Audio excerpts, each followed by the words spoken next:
아멘. 할렐루야. 오늘 새벽에도 하나님께서 여러분들을 지키시고 보호하시고 은혜와 평강 주시기를 원합니다. 히브리서 이제 시작되었죠. 이제 히브리서 2장입니다. 히브리서는 굉장히 독특한 서신서 같아요. 그래서 신약 성경 제 개인적으로 봤을 때는 요한복음, 로마서, 요한계시록과 함께 좀 어렵고 깊은 주님의 말씀이 아닌가 싶습니다. 이 히브리서는 다른 어떤 성경에서도 주지 않는 그런 놀라운 그런 소식을 전합니다. 그런 정보를 제공합니다. 우리의 연약함으로 인해서 하나님께서는 태초 전부터 작정하신 그의 아들을 성육신 하심으로 이 땅 가운데 보내셔서 대제사장으로 세우시고 우리의 죄를 다 담당하시고 처리하셨다는 정확한 확신을 우리에게 줍니다. 그리고 그분께서 우리와 항상 함께 하신다는 것을 확신합니다. 항상 살아계셔서 우리를 위하여 중보하시는 분, 그리고 새 언약의 중보자가 되셔서 늘 우리의 기도를 들으시고 또 우리와 하나님 아버지 사이에서 늘 중보자로 계시는 그 예수 그리스도, 그에 관한 확신을 우리에게 주는 책인 줄 믿습니다. 1장부터 2장 대부분까지 이 천사에 관한 이야기를 하고 있어요. 천사에 관한 이야기. 굉장히 특이하죠. 처음부터 천사에 대해서 이렇게 언급하는 책은 없습니다. 왜 그럴까요? 유대인들은 무엇을 구합니까? 헬라인들은 지혜를 구하고 유대인들은 무엇을 구한다고 되어 있습니까? 유대인들은 표적을 구하나, 표적, 이적. 유대인들은 표적과 이적을 구하는 민족이에요. 예로부터. 그들의 민족적 정체성 자체가 출애굽으로부터 시작됐잖아요. 그래서 그 출애굽 자체가 얼마나 큰 이적과 표적이 함께 동반되었습니까? 그래서 그들에게는 이 이적과 표적이 구전으로 자꾸 전해져서 아예 각인되어 있는 거예요. 그래서 이 표적과 이적을 추구하는 이 유대인들이 이 히브리서 기자가 히브리서를 쓸 당시는 성전 제사를 드릴 수 있는 성전이 존재했었어요. 그러니까 AD 70년에 로마의 티투스 장군이, 그가 나중에 황제도 되는데요, 그가 예루살렘을 포위해서 성전과 예루살렘 성을 완전히 회파하기까지 예수님의 이제 십자가와 부활 사건 그리고 승천하신 후에 그 사건부터 이제 AD 70년까지 거의 40년 정도의 텀이 있습니다. 그 40년 기간 내에 아마도 이 히브리서가 쓰여졌을 것으로 생각이 됩니다. 추정이 됩니다. 왜냐하면 히브리서에는 여전히 성전이 있는 것처럼 성전 제2에 대해서 아주 상세하게 이야기하고 있기 때문이에요. 또 예수님을 믿고 예배하는 것, 이 유대인들이 예수님을 믿고 예배하는 것 외에 그들이 성전 제사를 드리는 것에는 굉장히 익숙했죠. 그런데 예수님을 믿고 나서 성전 제사를 드리지 않는 그런 사람들이 많이 발생했습니다. 그래서 동족인 유대인들에게도 핍박을 받는 거예요. 이방인들에게도 핍박을 받고 예수님을 믿는다고 이 동족에게도 핍박을 받는 거예요.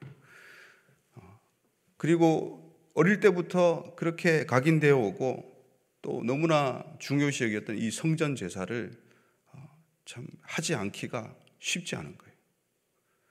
그래서 이 성전 제사를 드리고 또 예수님도 같이 믿고 하는 그 일을 했었을 것입니다.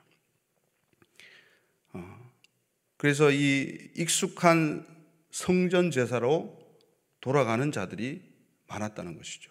그래서 그런 자들을 향해서 이 히브리서가 기록되었습니다. 첫째는 이 예수님이 유대인들이 그렇게 기다려온 메시아다. 예수님을 확실히 붙들라는 메시지가 있고요. 그 다음에 이 성전 제사로 돌아가지 마라. 왜냐하면 예수님께서 그 모형인 성전 제사를 십자가에서 다 이루셨다. 그것을 분명히 말하는 것이 히브리서의 핵심입니다. 그래서 이 히브리서는 핵심 키워드가 있는데 한번 따라해 주실까요? 히브리어로 한번 따라해 주실까요? 한번 따라해 주실까요? 코헨 가돌. 코헨은 제사장을 의미하고 가돌은 위대하다, 크다는 거예요. 그래서 합치면 뭘까요? 대제사장이 되는 것이죠. 이 코헨 가돌 대제사장이 바로 히브리서의 가장 큰 키워드라고 할 수 있습니다. 이 대제사장은 한 명입니다. 한 명. 아론 한 명이었죠. 아론에서 출발해서 계속 그 자손대로 대대로 이어지는데요. 한 명이 딱 하루에 할 수 있는 일, 그것이 모든 이스라엘의 죄를 속하는 바로 대속죄일의 일이었습니다. 그것을 대제사장만 할 수가 있었어요. 대제사장 이외에는 할 수가 없었어요. 그래서 모든 백성들을 등에 업고 이 대제사장은 홀로 염소와 송아지의 피를 가지고, 황소의 피를 가지고 지성소 안으로 들어갈 수 있었던 것이죠. 딱 하루, 1년에 딱 하루, 언제입니까? 대속죄일입니다. 대속죄. 그래서 욤 키프림이라고 하는 이 대속죄일이 이 10월 5일이었어요. 지났는데요. 이 대속죄일과 대제사장이 이 히브리서의 핵심 키워드입니다. 이 대속죄일은 어떤 날인지 제가 말씀드렸죠. 이 레위기 16장에 이 대속죄일에 관한 율법이 나옵니다.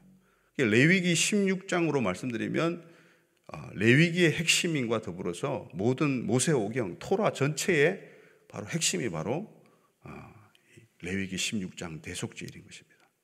그래서 구약 자체도 굉장히 이 예수님의 피를 면밀히 말하고 있고 아주 촘촘하게 죄가 어떻게 해결이 되고 그 죄를 해결하는 그 그림자로서의 성전의 기능과 대속죄일의 기능과 대제사장의 기능이 결국은 누구를 향하고 있느냐? 예수 그리스도를 향하고 있다는 것을 확실하게 보여주는 것이죠.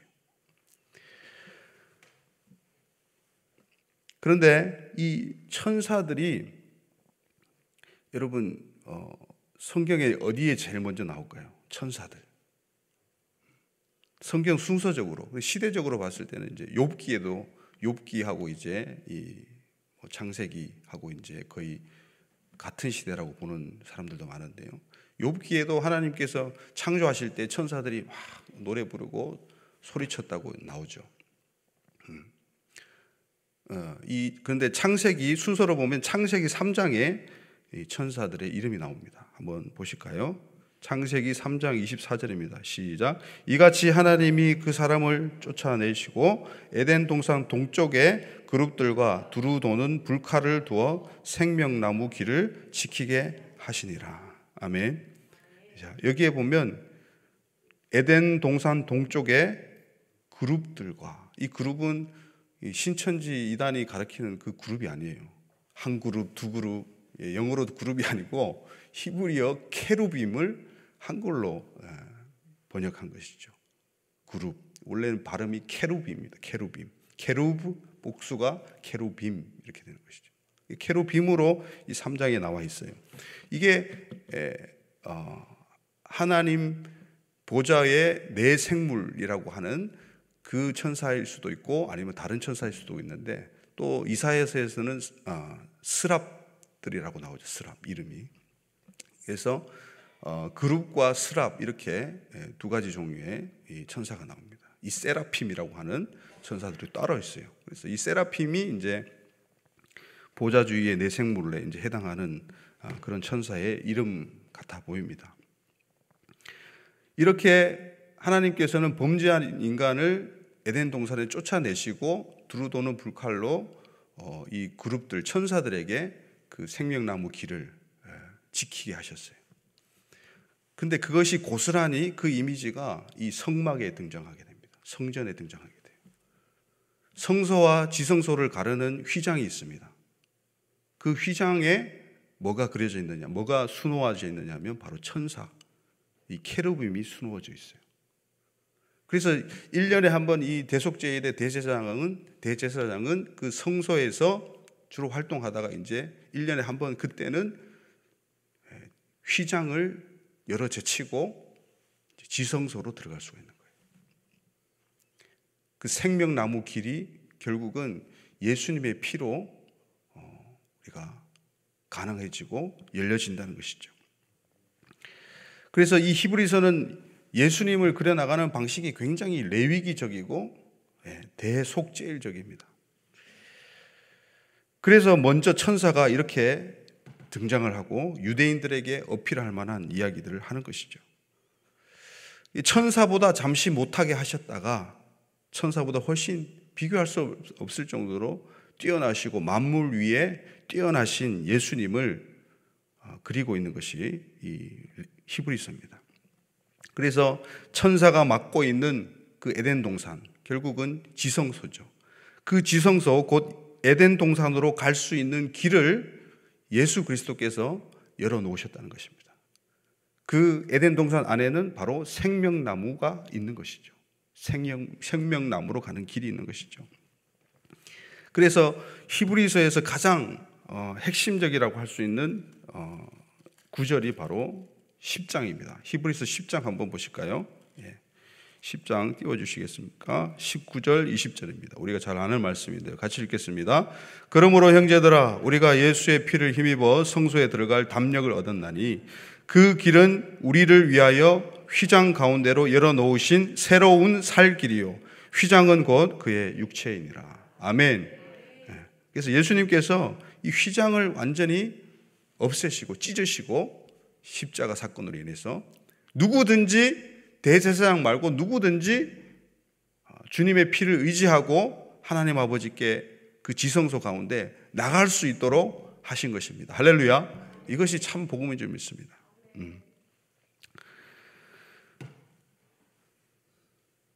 그래서 이 우리가 최초에 지은 죄 때문에 에덴 동산에서 추방된 인류가 다시 이 에덴 동산으로 돌아가는 것이 결국은 성경의 스토리예요. 큰 핵심 스토리입니다.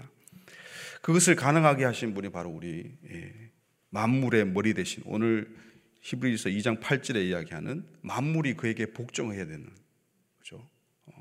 그런 만물 위에 계시는 예수 그리스도 대제사장이면서도 제물이 되시고 또 제단과 및 성전의 모든 기물들과 성막 자체와 성전 자체가 되시는 분이 우리 예수 그리스도인 줄 믿습니다. 할렐루야. 오직 한 분만, 그분만이 가능한 일이에요. 그분만이. 그래서 2장 1절에 그렇게 이야기합니다. 2장 1절 같이 보시겠습니까? 시작. 그러므로 우리는 들은 것에 더욱 유념함으로 우리가 흘러 떠내려가지 않도록 함이 마땅하니라. 이게 여러분 어떤 느낌이 오십니까? 흘러 떠내려가지 않게. 바로 홍수 심판을 이야기하는 것입니다. 이렇게만 이야기해도 다 아는 것이에요. 그 다음 2절을 그렇게 이야기합니다. 2절 같이 읽겠습니다. 시작. 천사들을 통하여 하신 말씀이 견고하게 되어 모든 범죄함과 순종하지 아니함이 공정한 보응을 받았거든. 자, 이 말이 천사들이 인간에게 이야기한 것일까? 노아에게 이야기한 것일까? 분명히 성경에서는 천사가 이야기한 게 아니고 하나님께서 말씀하시는 걸로 되어 있죠. 천사들을 통하여 하신 말씀이 그게 뭘까? 그것이 견고하게 되고 모든 범죄함과 순종하지 아니한 것이 이게 사람의 죄악일까? 천사의 죄악일까? 헷갈립니다. 근데 또 공정한 보응을 받았대요. 누가 받은 것입니까? 천사가 받은 것입니까? 인간들이 받은 것입니까? 헷갈리거든요. 우리 3절 한번 읽어보시겠습니까? 시작. 우리가 이같이 큰 구원을 등한히 여기면 어찌 그 보응을 피하리요? 이 구원은 처음에 주로 말씀하신 바요 들은 자들이 우리에게 확증한 바니. 1장에서도 구원에 대해서 이야기합니다. 그리고 창조에 대해서 이야기하고 있어요.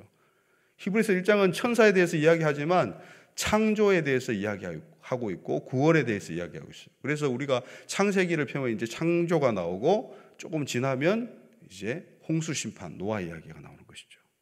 노아의 이야기를 지금 하고 있는 거예요. 노아의 때 창세기 6장에 보면 하나님의 아들들이, 이 천사들이 사람의 딸들을 취해서 네피림을 낳았다고 그랬어요. 네피림은 나팔이라는 말에서 나왔는데 떨어지다란 말이에요. 떨어지다. 어떤 그 자리에서, 지위에서 떨어진 자들. 그래서 이 최초의 이제 번역 성경인 이 70인역에서는 기간테스라고 되어 있어요. 기간테스. 거인들이에요. 여러분, 우리 USB 같은 거 몇 기가 하죠, 그죠? 그 기가가 기간테스, 거기에서 나온 거예요. 크다는 거죠. 용량이 크다는 것이죠. 그래서 이 창조와 구원을 이야기하면서 그 창조에서 첫 구원이 바로 노아의 방주인 거예요. 홍수 사건인 거예요. 그걸 지금 이야기하고 있는 거죠. 그래서 이 다른 번역 성경에는 2절과 3절 사이에 3절 시작이 어떻게 되냐면 하물며로 시작해요. 하물며. 그러니까 천사들이 그렇게 보응을 당하고 하물며 우리 인간이니까 뭐냐 이렇게 하는 거예요. 그러니까 하나님께서 하늘에 있는 천사들도 그 지위를 벗어버리고 하나님을 배역하고 범죄하면 보응을 주시는데 하물며 그 구원을 등한시 여기는 사람들에게 그렇게 하시지 않겠느냐, 그렇게 이야기하는 것이에요. 우리 베드로후서 2장 4절 한번 보시겠습니까? 시작. 하나님이 범죄한 천사들을 용서하지 아니하시고 지옥에 던져 어두운 구덩이에 두어 심판 때까지 지키게 하셨으며. 지금 사단은 활동하고 있어요. 구덩이에 갇힌 게 아니에요. 그러니까 루시퍼는 태초 전부터 반란을 일으켰고, 이 범죄한 천사들은 창세기 5장에 보면 에녹의 아버지가 있어요. 야렛이라는 인물이에요. 야렛은 야라드, 내려오다는 거예요. 그 야렛의 시대에 천사들이 내려왔다고 그 에녹서에 보면 기록이 되어 있어요. 그 에녹서가 우리는 뭐 외경이라고 터부시하지만 이 에녹서가 성경에 인용된 거 아십니까? 유다서에 기록되어 있어요. 유다서에. 예수님이 동생이 쓰신 유다서에 그게 기록되어 있고, 또 에디오피아 정교에서는 이 에녹서를 사복음서 다음에 중요한 문서로 다룹니다. 아무튼 우리는 이제 그걸 정경이 아닌 것으로 보고 있지만 유대인들은 그렇지 않아요. 그걸 정경으로 둔다는 이야기가 아니라 정경과 함께 보는 거예요. 그래서 여러 가지 그런 어려운 그런 비정경들, 외경들이 있지만은 그 에녹서만큼은 성경에도 언급되어 있기 때문에 우리가 좀 주목해서 볼 필요가 있습니다. 그 에녹서에 보면 천사들 이름도 나오고 천사들에 대한 부분들이 굉장히 많이 나와요. 그래서 이 야렛의 시대에 헐몬산에 내려와서 그렇게 하나님의 창조 질서를 파괴하는 그런 일들을 한 거죠. 그래서 이제 네피림을 낳게 한 범죄한 천사들은 따로 하나님께서 지옥의 구덩이에, 깊은 구덩이에, 이게 이제 나중에 무저갱이 됩니다. 무저갱에 가두신 거죠. 무저갱에 가뒀다가 나중에 이제 무저갱이 열려지고 계시록에 보면 마지막 때에 풀려나게 되는데요. 아무튼 여러분, 복잡한 이 천사의 이야기가 이 당시에는요 상식이었어요. 상식. 유대인이라면 거의 누구나 다 아는 상식이었어요. 우리들이 보기에는 굉장히 이상한 이야기 같고 먼 이야기 같죠. 그래서 유대인에게 직접적으로 복음을 전하는 이 히브리서는 천사 이야기를 그렇게 많이 하고 있는 거예요. 유다서 1장 6절 한번 보시겠습니까? 유다서 1장 6절 시작. 또 자기 지위를 지키지 아니하고 자기 처소를 떠난 천사들을 큰 날 심판까지 영원한 결박으로 흑암에 가두셨어. 이미 가두셨대요. 가두셔가지고 다시 풀어주고 하는 게 아니잖아요. 사단이 역사할 때 풀어주시고 또 닫고 이런 게 아니잖아요. 사단과 루시퍼와 이 무리가 별개지만 동일하게 하나님을 배역하는 그런 범죄를 저지른 천사 집단인 것이죠. 그래서 골로새서에 보면 천사 숭배까지 나옵니다. 유대인들은 천사를 숭배하기까지 했어요. 근데 천사를 숭배하고 또 복잡한 족보에 매달리고 이런 신화에 매달리고 이런 사람들이 많았기 때문에 그런 사람들은 머리를 붙들지 않는다. 예수님이 이제 교회의 머리이신데 그 머리를 붙들지 않는다고 골로새서 그렇게 이야기해요. 그래서 예수님을 이 히브리서 2장에서는 어떻게 표현해요? 천사보다 못하게 하셨다. 어떻게 모든 수많은 천사들에게 둘러싸이셔서 찬송과 존귀와 영광을 받으시기에 합당한 우리 예수님께서 어떻게 천사보다 못하게 하심을 당했나 이거예요. 어처구니가 없는 일이죠. 그러나 하나님께서는 그렇게 하신 거예요. 천사보다 못하게 하신 이유가 있습니다. 첫 번째는 천사보다 못하다고 이야기 나오는 게 7절이고요. 그 다음에 9절에 나오죠. 9절 한번 같이 읽겠습니다. 시작. 오직 우리가 천사들보다 잠시 동안 못하게 하심을 입은 자 곧 죽음의 고난 받으심으로 말미암아 영광과 존귀로 관을 쓰신 예수를 보니 이를 행하심은 하나님의 은혜로 말미암아 모든 사람을 위하여 죽음을 맛보려 하심이라. 아멘. 첫 번째 이유가 뭐예요? 모든 사람을 위하여 죽음을 맛보시려고 천사보다 잠시 동안 못하게 되셨다 이 말이에요. 천사들은 죽음을 보지 못합니다. 죽을 수가 없어요. 그렇기 때문에 예수님이 천사보다 조금 못하게 되셨다는 말은 인간의 몸을 입으셨다는 것이죠. 두 번째는 무엇입니까? 두 번째는 2장 10절입니다. 시작. 그러므로 만물이 그를 위하여 또한 그로 말미암아 이가 많은 아들들을 이끌어 영광에 들어가게 하시는 일에 그들의 구원의 창시자를 고난을 통하여 온전하게 하심이 합당하도다. 아멘. 그래서 고난을 통하여 온전하게 하시기 위해서 천사들은 고난을 받지 않아요. 그래서 천사보다 잠시 못하게 하신 거예요, 예수님을. 세 번째는 14절입니다. 14절 시작. 자녀들은 혈과 육에 속하였음에 그도 또한 같은 모양으로 혈과 육을 함께 지니심은 죽음을 통하여 죽음의 세력을 잡은 자 곧 마귀를 멸하시며 죽음의 세력을 잡은 마귀를 멸하시기 위해서 천사보다 못하게 그렇게 이 땅에 내려오신 분이 예수님이라는 거예요. 15절입니다. 시작. 또 죽기를 무서워함으로 한평생 매여 종로로 다는 모든 자들을 놓아주려 하심이니. 네 번째는 뭐예요? 사망의 종로로 해서 허덕이는 질질 끌려가고 있는 그 불쌍한 영혼들을 놓아주려 하시기 위해서 천사보다 못하게 되셨단 말이죠. 16절입니다. 시작. 이는 확실히 천사들을 붙들어 주려 하심이 아니요 오직 아브라함의 자손을 붙들어 주려 하심이라. 아브라함의 자손을 붙들어 주시기 위해서 천사보다 못하게 되신 거예요. 자, 히브리서 1장 14절 한번 보겠습니다. 시작. 모든 천사들은 섬기는 영으로 구원받을 상속자들을 위하여 섬기라고 보내심이 아니냐. 할렐루야. 구원받을 상속자들을 위하여 섬기라고 보내신 거예요. 이 한 구절 때문에 천사 정리가 확 되는 거예요. 우리가 천사 숭배할 수도 없고 할 필요도 없는 거예요. 천사는 우리의 종이에요. 할렐루야.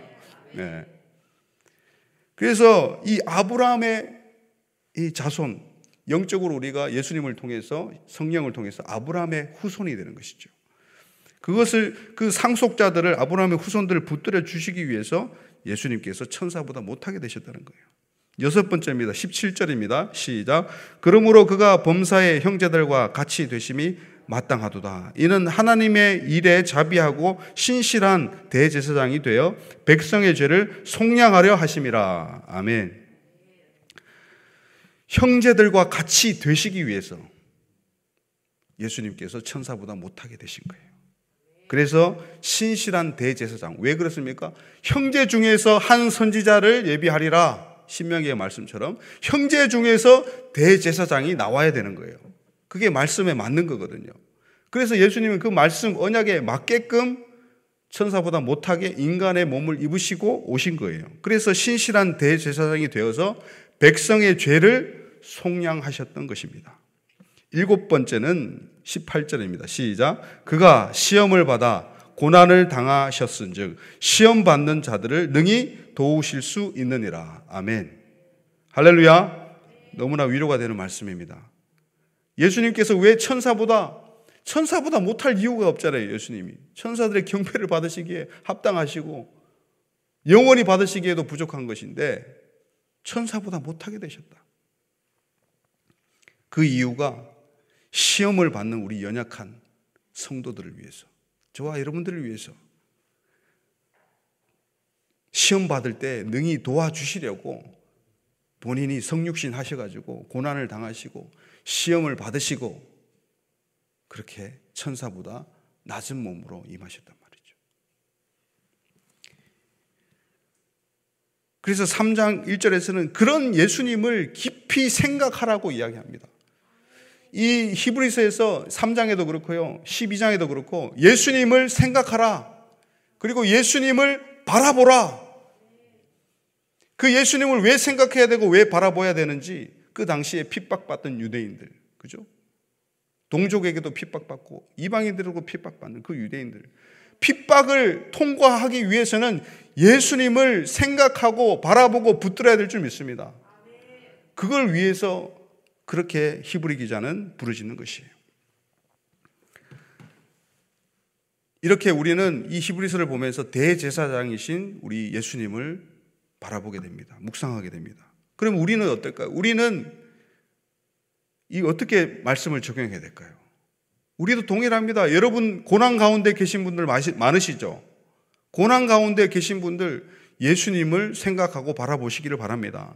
그리고 우리 또한 예수님을 따라서 제사장적인 삶으로 나가야 돼요. 대제사장은 지성소로 들어갈 수 있습니다. 예수님 때문에 우리는 지성소로 들어갈 수 있어요. 지성소에서 우리는 어떻게 합니까? 주님과 친밀함으로 연합할 수 있어요. 매일매일 순간순간. 할렐루야.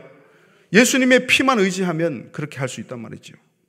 그래서 시편에는 여호와의 친밀하심이 그를 경외하는 자들에게 있으며 그 언약을 그들에게 보이시리로다 말씀하세요. 주님을 경외하는 자들은 주님과 친밀해지고 하나님의 언약을 깨닫게 하시고 보여주시는 거예요. 할렐루야. 그래서 대제사장이신 예수님처럼 또 고난을 받는 제사장이 되는 것. 그리고 우리가 마지막으로 볼 말씀은 민수기 16장 48절입니다. 그리고 베드로서 2장 9절, 이 두 절만 보겠습니다. 시작. 죽은 자와 산 자 사이에 섰을 때 연병이 그치니라. 이 모세가 명령해서 지금 면역으로 고라 일당들이 반역하고 연병으로 많은 사람들이 죽어가는 그때에 아론에게 지시를 해요. 이 향을 피워서 이제 빨리 달려가서 하나님과 백성 사이에 서라. 그래서 죽어가는 자들, 사는 사람들, 하나님과 이스라엘 백성들 사이의 선자가 바로 제사장입니다. 세상 사람들, 믿지 않는 자들과 믿지 않는 우리 친지들과 하나님 사이에 여러분들은 제사장으로 서야 될 줄 믿습니다. 그리고 베드로전서 2장 9절입니다. 시작. 그러나 너희는 택하신 족속이요 왕같은 제사장들이요 거룩한 나라요 그의 소유가 된 백성이니 이는 너희를 어두운 데서 불러내어 그의 기이한 빛에 들어가게 하신 이의 아름다운 덕을 선포하게 하려 하심이라. 아멘. 이렇게 우리는 왕같은 제사장으로 불림을 받았어요. 소명을 받았어요. 이거 더 정확하게 이야기하면 왕의 제사장이에요. 왕의 제사장. 우리 예수님이 왕이십니다. 할렐루야. 그 왕의 제사장으로서 우리는 다 삶의 처소에 파송받아서 지금 가정에서, 일터에서, 교회에서 우리가 그 사역을 감당하고 있는 것입니다.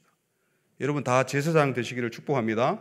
할렐루야. 우리 예수님 따라가시기 바랍니다. 할렐루야. 예수님을 깊이 생각하고 묵상하고 바라보는 저희들 되게 하여 주시옵소서. 그래서 고난을 믿음으로 인내로 승리하고 돌파하게 도와주시옵소서. 우리 주여 한번 부르고 기도합니다.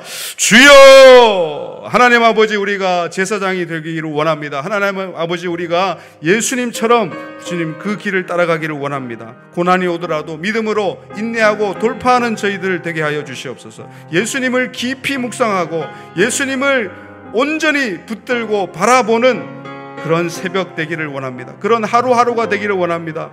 히브리서를 우리가 그렇게 보면서 묵상하며 나갈 때에 예수님만을 붙잡고 예수님을 발견하고 예수님을 온전히 따라가는 그런 놀라운 시간들로 채워 주시옵소서. 하나님, 천사를 바라보지 말고 다른 주변에 어수선한 것들을 바라보지 말고 예수를 바라보게 도와주시옵소서. 비본질을 붙들지 말고 본질을 붙들게 하여 주시옵소서. 주님, 우리가 지성소로 나가서 주님과 친밀해지기 원합니다. 하나님 대제사장으로서 역할하신 주님을 따라서 우리가 그 살 길을, 그 생명의 길을, 휘장을 젖히고 열어놓으신 그 살 길을 우리가 걸어가기 원합니다. 주님 함께하여 주시고 역사하여 주시옵소서.